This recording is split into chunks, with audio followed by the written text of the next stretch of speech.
শীতের শুরুতে হাঁচি কাশি, নাক বন্ধ, চোখ চুলকানো কিংবা ত্বক অস্বাভাবিক শুষ্ক হয়ে যাওয়া অনেকের কাছেই যেন প্রতি বছরের পরিচিত সমস্যা। সাধারণ সর্দি বা জ্বরের সঙ্গে গুলিয়ে ফেললেও এই সময়ের বড় একটি অংশই ভোগেন মৌসুমি অ্যালার্জিতে। শীতকালে বাতাসের আর্দ্রতা কমে আসে, ধুলোবালির ঘনত্ব বাড়ে, আর ঘরবাড়িতে আটকে থাকা ধুলো মাইট হয়ে ওঠে অ্যালার্জির নীরব বাহক। তবে কিছু সহজ কিন্তু নিয়মিত অভ্যাস এই মৌসুমি অসুবিধা থেকে উল্লেখযোগ্য সুরক্ষা দিতে পারে। শীতে বাইরে থেকে বাতাস কম ঢোকে, ফলে ঘরের ভেতরে ধুলো, মাইট ও অ্যালার্জেন জমে থাকার সুযোগ বেশি। গবেষণা বলছে বালিশ, গদির ভাঁজ, পর্দা এসব জায়গায় জমে থাকা অদৃশ্য ধুলো মাইট, শ্বাসকষ্ট ও নাক চোখে অ্যালার্জি বাড়ায়।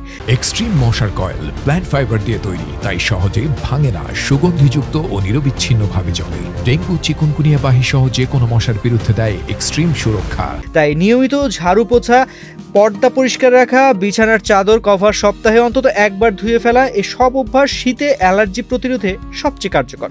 যাদের ধুলোর অ্যালার্জি আছে তাদের কাপড় চোপড় রোদে নিয়ে নেওয়ার অভ্যাসও বেশ উপকারী।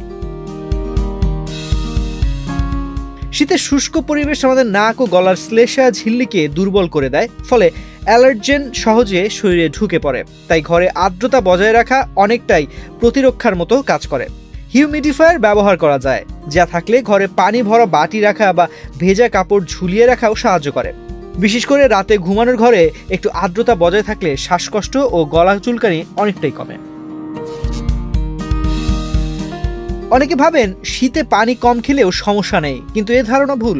শরীর যথেষ্ট হাইড্রেটেড না থাকলে মিউকাস মেমব্রেন শুকিয়ে যায়, যা অ্যালার্জির ঝুঁকি কয়েক গুণ বাড়ায়। অন্যদিকে গরম পানি, মধু, লেবু চা, চিকেন স্যুপ এসব শরীরকে উষ্ণ রাখে, সেই সাথে শ্বাসনালীকে আরাম দেয়। দিনের খাবারে ভিটামিন সি, অ্যান্টিঅক্সিডেন্ট ও জিঙ্ক সমৃদ্ধ ফল, সবজি রাখলে অ্যালার্জির তীব্রতা তুলনামূলক কম হয়। শীতের সকাল ও সন্ধ্যায় বাতাসে ধুলোবালি বেশি ভেসে বেড়ায়। ঠান্ডা বাতাস সরাসরি নাকের ভেতর ঢুকলে হাঁচি কাশি বা গলার জ্বালা ভাব বেড়ে যায়।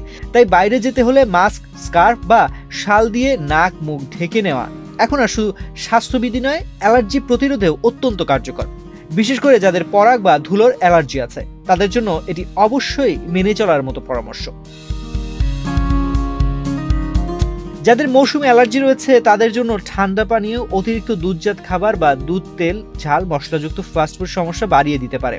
এসব খাবার কখনো শ্লেষ্মা বাড়িয়ে দেয়, কখনো গলা সংবেদনশীল করে তোলে। তাই এ সময় ফল, সবজি, বাদাম, ডাল, মাছ, স্যুপ জাতীয় খাবারই শরীরের রোগ প্রতিরোধ ক্ষমতা বাড়াতে বেশি সহায়ক। তো আজ এ পর্যন্তই।